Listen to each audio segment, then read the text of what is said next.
Art and mental health came together in Rockford Friday night for a veterans art show to start conversations about mental health, healing, and suicide prevention.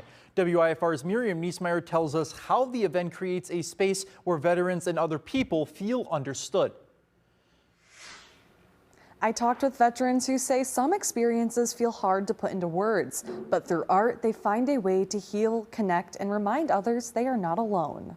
We lose approximately 6,400 or so veterans a year to suicide, and we don't want to lose any more. Paintings, photography, and personal stories filled the parking lot at Veterans Memorial Hall Friday night. A lot of people don't understand what veterans go through. The 5th Veterans Art Show brought those who served together during Mental Health Awareness Month, using creative expression to talk about experiences people may never see. It's sometimes easier to tell your story and your experiences through art and photography and poetry than it is to use your words. This year's theme, Safety Planning, a Path Through Art, focused on the people, places, and support systems available for veterans going through difficult times. We're letting other veterans know that there is a space. I mean, you may not seem or think that you're artistic, but there's something that you can do that is creative. There's something you can find as an outlet. For Army veteran Teresa Chris Amos, she says art and photography helps her stay grounded,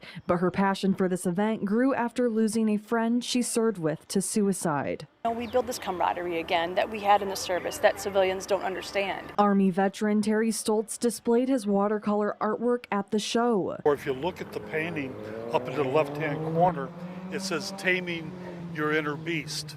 I would tell a veteran they need to find a medium that is going to give their mind some rest and peace. Veterans who are struggling can call the Veterans Crisis Line at 988 and press 1 for support.